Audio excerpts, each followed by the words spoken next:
ఇలా కలుపుకోవాలి ఫ్రెండ్స్. కలుపుకొని చిన్న చిన్న బాల్స్ లాగా చేసుకున్నాం.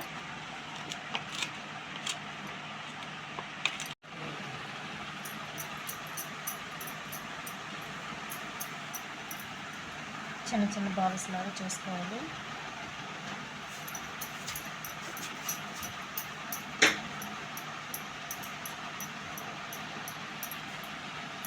రెడీ అయిపోయింది ఫ్రెండ్స్. చుట్టాలు చిన్న చిన్నగా బాల్స్. ఇప్పుడు పంచదార పాకం పట్టుకున్నాం.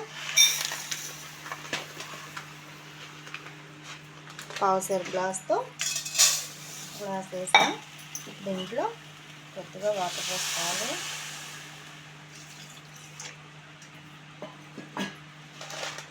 ఇది బాగా కరిగిన తర్వాత చూపిస్తా.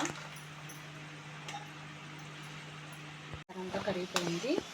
ఇప్పుడు యాలక్కాయలు పొడి వేసుకుని కొంచెం సేపు మొత్తం వాటర్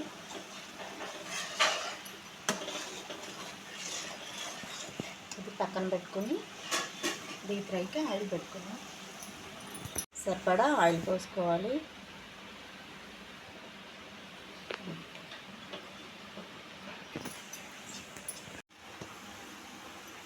పంచదార కరిగిపోయింది ఫ్రెండ్స్. ఇదిగో ఇట్లా ఉండాలి. బాగా తీగగా రాకోకుండా లైట్గా వచ్చేటట్టు. ఇక స్టవ్ ఆఫ్ చేసేసుకుని గులాబ్ జామున్ డీప్ ఫ్రై చేసుకుని ఇప్పుడు దీంట్లో వేసుకున్నాం. ఆయిల్ హీట్ అయిపోయింది. ఒక్కొక్కటి వేసుకున్నాం.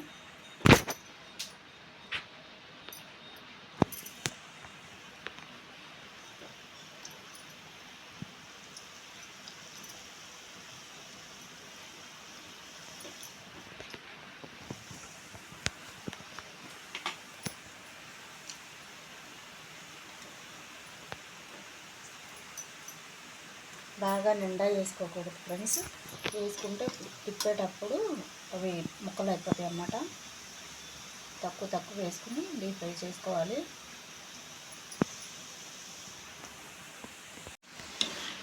లైట్ గోల్డెన్ కలర్ వస్తే చాలా ఫ్రెండ్స్. బాగా వేపుకోకూడదు.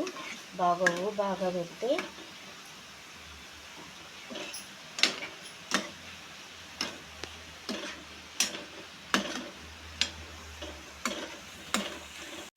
అయిపోయిన ఫ్రెండ్స్. ఇక తీసేసుకుని పాకంలో వేసేసుకున్నాం.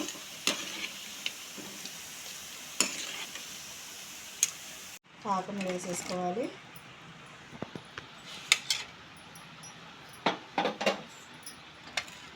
అన్నీ వేసుకున్నాక చూపిస్తా ఫ్రెండ్స్. అయిపోయింది ఫ్రెండ్స్. తొందరగా స్వీట్ అవ్వాలంటే గులాబ్ జామున్ తొందరగా అవుతుంది అన్ని స్వీట్ల కన్నా. మీరు కూడా ట్రై చేయండి. నేను ఎలా చేశానో కామెంట్ చేయండి. లైక్ అండ్ షేర్, సబ్స్క్రైబ్ చేసుకోండి.